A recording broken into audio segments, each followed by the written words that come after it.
A hard-hitting campaign's been launched, urging parents to learn basic first aid. Now, please be warned that Mike McCarthy's report contains video of the new advert, which does contain pictures of a child falling from a tree.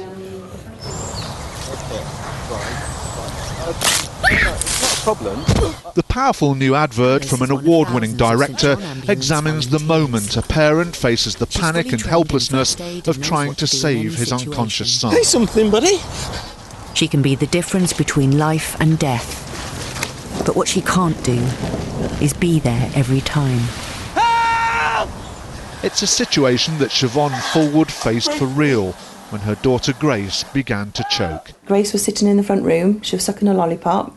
The lollipop came off its stick and stuck in her throat. She came into the kitchen towards me, and I could tell something was wrong straight away. And she wasn't making any noises. She was just very pale. And I said, "Is the lollipop stuck?" And she just nodded. So what I did instinctively, even though I hadn't been trained, is I slapped her on the back, not in the right place, unfortunately. Look, Grace, here comes the ambulance. Siobhan admits that Grace was saved through luck rather than any understanding of first aid. Many others are not so fortunate. At Land of Play in Manchester, parents know their kids are in a safe environment. Have they ever thought what they would do in a first aid emergency? My son had a fit and it was a cerebral convulsion when they overheat. There's nothing you can do about it when they're having the fit, but that frightened me. So I did a course. I wouldn't feel confident to go and help them because I'll probably just make it worse. Up to now I've not really thought about it, but we have been lucky that we've never had any real serious incidents with the children. I think until you have a serious incident with your child, then maybe you don't think about doing a first aid course. That's clever. As a result of her experience, Siobhan decided to take a first aid course. Briefly. Far better, says St John Ambulance, than facing a lifetime of regret. Mike McCarthy, Sky News. And joining us from our Westminster studio is Emma Hammett, a nurse and first aid trainer at First Aid for Life. Good morning to you. So we see there it can mean the difference between life and death. For those people in any doubt as to the importance of first aid skills, what would you say? Oh, I think it's absolutely crucial. A practical first aid training course makes a massive difference. We have lots of people who come to us prompted by an accident that's happened. We've also had people that have come on our course and then have felt empowered afterwards and have had something happen and have written us fantastic letters to say thank you. So it works both ways, but it's very sad that it's something going wrong or that feeling of helplessness that prompts people to contact us. And do enough people have these skills, do you think? If we're looking at the population, then what sort of percentage do you think of people actually know what to do in an emergency?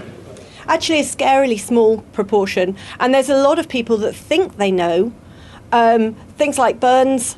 And I mean, the thing about first aid is that first aid is what you do in that first initial immediate moment. And it's knowing what to do then that makes the difference. So things like burns, actually knowing to put it straight under cool running water and keeping calm and having that knowledge so that you are able to do it is an amazing feeling, and it should be a very reassuring feeling. And how important is it for people to keep up with these skills? Because people might say, oh, I've done a first aid course, and they may have done it at some point, but would they actually be able to remember it at a crucial moment?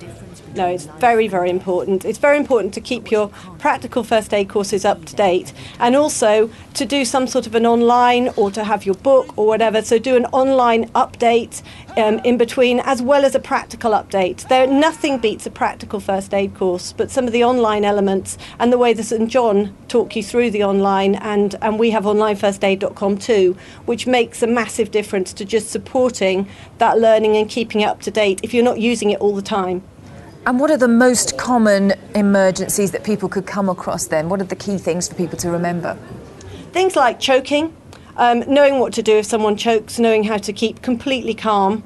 If someone's choking and you panic as well, it's going to make it harder for them to breathe as well. So knowing not to rush straight into the Heimlich manoeuvre as they do on telly, because that can't always be helpful. So to do the firm back blows on the back, knowing what to do with a burn. Knowing what to do initially if someone had a major bleed, for example, And knowing what to do with all that before you phone an ambulance. Knowing what to do and knowing what not to do. If someone's fallen from a major height, knowing when to move them and when not to move them, and what the crucial priorities are that you're looking out for. And all those need to be learnt from a practical first aid course with properly qualified trainers who've actually used it as well, and can answer questions, talk around the subject, and can really help you to understand why you're doing it rather than learning it by rote. And how often then should people be brushing up on these skills? You were talking there about people going online and doing refresher courses, but what would your advice be to people about how regularly that they should keep these skills up to date? Depends what they're doing. I mean, obviously if you're in a childcare setting, at the minimum I would suggest that you should be doing a refresher course every year, as well as your more in-depth course every 3 years. The brushing up online is an adjunct.